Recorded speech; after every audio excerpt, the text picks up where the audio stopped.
Hey everybody, Tom at Buxton Auto. You're thinking of open your own car lot? You've been following my channel and other channels trying to get the ins and outs of what it takes to open a used car lot? Maybe you think you're going to sell a bunch of fancy new cars. Or maybe you're going to make your round in the junk car market. Whatever it is, one thing you have to do before you pick a location and when you look at cars to buy is know your audience. So a little backstory, when I started in the used car business, I started out selling only Volvo, Mercedes, and BMW because those are the kind of cars I like to drive. And I wanted affordable cars, $5,000 to $10,000, because those are nice cars and they're on the secondary market fairly affordable. They've already depreciated out and I love them. The problem is not a lot of other people loved them. What I learned was, one, know your market. I had a buddy that kept telling me, dude, stop selling those fancy cars. Excuse me, I was fine till I started recording. Anyway, I had Mercedes, BMW, Volvo, and my buddy tells me, man, you'd sell a lot more cars if you'd start selling some cars like the everyman drives. Get you an Impala or two, get you a Ford Explorer, get you a Chevy Trailblazer. Get cars that people want and understand. A lot of people on the used car market are afraid of repair costs for Volvos, BMWs, and Mercedes. So I took his advice, and as some of these fancier cars started selling off, I'd go buy a Trailblazer, and I'd go buy a Ford Explorer, and I'd buy an Impala, and I'd buy a little throwaway Chevy Cobalt. Let me tell you, it wasn't long before I was selling Trailblazers, Explorers, Cobalts, Impalas, because that's what sold.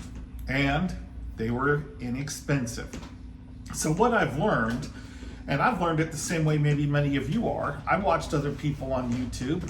One fellow in particular, Rick Dyer, I really watched, and he probably helped me save my business just with his free advice.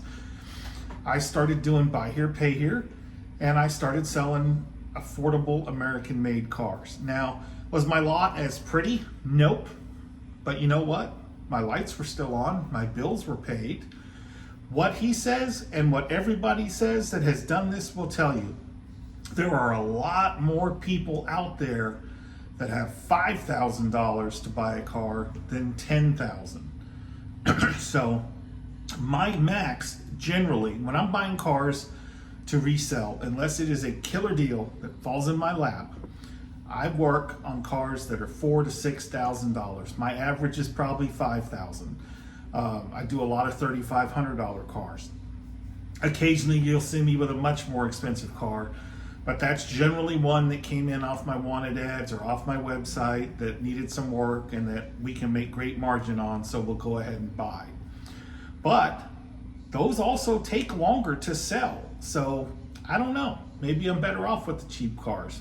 For the longest time, my market was, I'm going to buy these cars that I can put out there for $1,000 or $1,500 down against $3,500.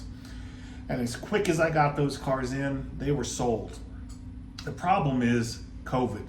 COVID screwed a lot of things. Dealer prices, I think now are finally starting to come down on the lower end basic transportation cars. I bought two at the auction this week I feel pretty good about. Just got them up for sale.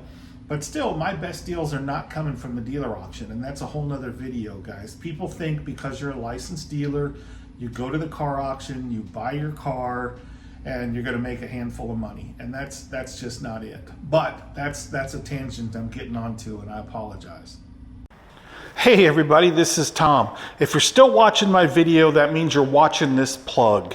And what I want to ask for in this plug is for you to give me a like and subscribe to my channel. I recently looked at my Facebook data and I found out that only 5% of the people that watch my videos are actually subscribed to my channel. I know part of it is because some of the stuff I do is very specific information. How do you sign your title? How do you get a copy of your title? What do the different title colors mean? And that's something that you probably go to YouTube because of a Google search. You find that information, you get your question answered, and you're done. And that's one of the reasons I've started including some behind the scenes from my car dealership into my channel. So if it's content that you think you like, that you might like, that you know someone that would like, or you just constantly are having questions. Maybe you're buying and selling cars on your own at home in your garage. Maybe you're thinking of opening a dealership. A subscribe to my channel and a like would go so far. I really appreciate it, guys. Thanks for watching. So that's the true point to this video, is know your audience. You know, years ago, around 2000, I don't know if you remember the Dixie Chicks, the country artist, that little short fat one, came out at a concert bashing George W. Bush in the middle of a war. And it really turned a lot of country music fans off, and they lost a lot of market play. Well, then the comedian Larry the Cable Guy says, man, you got to know better than that. You got to know your audience. Doing that to a country music group is kind of like going to a trailer park and yelling Kmart sucks. You just don't do it. So that's me. I know my audience. I know if I find a car that I can sell that retail under $5,000, I know that car is going to stick around about a week. If it's a $2,500 car, it's probably going to stick around about a day, maybe two, depending on when. I know that if it's a car that I can get into and feel comfortable putting $1,500 down on, with a reasonable expectation the customer is going to pay, I know that car will probably go away in one day. If it doesn't go away in one day, it's going to go away in 2 days. So that is the most important thing. When you're buying a car lot, or when you're setting up a car lot and you're renting a space out, you need to know what kind of cars you want to sell and at what price and at what margin. Because you need to know what part of town to put your car lot. Although I will say, as much as they won't like it, you can go to the most highfalutin neighborhood in your community and put out a buy here, pay here car lot, and you will sell cars. People that have a need for buy here, pay here are in all walks of life. I have sold cars to people that were getting a new mortgage, and they couldn't have any dings on their credit, but they wanted to get their kid a car, so they do buy here, pay here from me for, 3 months, close their mortgage, come in and pay me off or refinance. That's great. I know people that are in hard economic times in great neighborhoods. They live in a big fancy house they can hardly hold on to. There's hardly any furniture there because they've sold it off. Their car got repossessed and they need transportation to get back and forth to work to hold their life together. Totally cool. I get it. So you can put a buy here, pay here anywhere. However, most buy here, pay here's are where there's a higher concentration of customers that need your services. And that does boil down into lower end communities. Now, you can get a little bit cheaper rent. You'll probably have a little bit more competition because everybody in that neighborhood is doing buy here, pay here. But if you know your customer, you know you can sell those cars, I say go for it. I also say if you can get that better neighborhood where there's not a lot of buy here, pay here competition, those people will find you. And generally it's not too far to go. Like my lot is east of Dallas, Texas, but I sell people cars from Dallas. I sell people cars from the next community over from Dallas. And I sell a ton of cars to a lesser community or a poorer community that's out east of us. Some of them coming from, 2 hours away, an hour and a half away to come buy a car because I sell cars that are affordable, that they don't have out in the smaller communities because everybody jacks the price up, but they don't have to go as far as going into Dallas to look at all these crappy cars. So again, know your customer. There you go, folks, a few minutes of free advice. Basically, if you're thinking you're gonna open a car lot, just find a location that's gonna work for you. If you're gonna be selling $20,000, $30,000, 1, 2, 3-year-old cars, you're probably gonna wanna be in a nicer neighborhood and you're gonna have more customers around there. Why I don't like that is because if you're selling cars at that price range, most people are going for bank financing.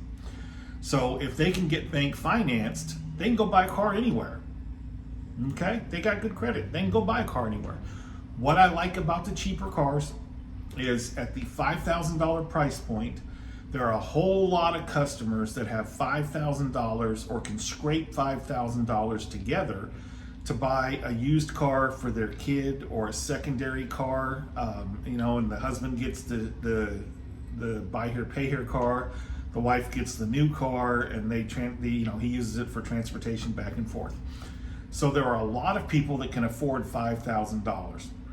When you're doing buy here, pay here, those people cannot go to the bank.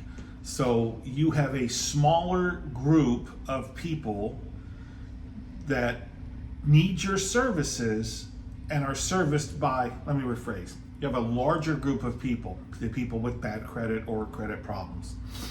But there are fewer dealerships capable of dealing with that. So you have a higher ratio of customers that could use your services. So I'm a big proponent of the buy here, pay here plan. I know that buy here, pay here dealers, we have a reputation that we're sleazy or untrustworthy or pieces of crap or whatever it is. So I get that, I understand that, I respect that, and I disagree with it. I think the problem that we get into is, letting the customer sort of complete our narrative. People go online and they bash us that our interest rate is high. Well, the reality is it is a higher interest rate. Some of us charge no interest. Some of them charge the average interest on a used car. Some of us charge the legal limit in the state, and that is what it is. That, as a consumer, is something you should look into. The reason we charge higher interest in general is because our risk is higher. Why is our risk higher? Well, we know that if you're here at a buy here, pay here dealer trying to buy a car, it's because you have bad credit, and you have bad credit because for whatever reason, you have a history of not being able to pay your bills. Not being able to pay your bills means we're at risk that we're not going to be able to collect our car payments. So unfortunately, there's higher interest. The cars are older. Yes, the cars are older, because trying to do a $20,000 car on a buy here, pay here and hoping that your customer can pay that is unlikely. They don't have that means. Okay? $5,000 car, you pay it off in under a year is my business model. I do $100 or $125 a week, and I want you to get that car paid off. I want you to pay your car off. I want you to get on to better things. I try to use my buy here, pay here as a stepping stone for you, the consumer, to get on your way and do better things.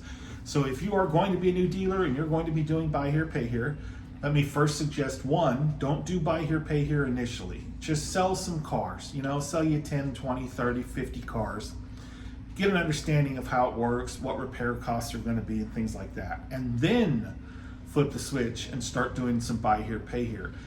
Generally, you start out with cheaper buy here, pay here cars, where you can get a greater percentage of your money down versus what you paid for it, so that you can get that money back in the pot and start collecting payments, because as you start collecting payments, you can start to buy a little bit better car.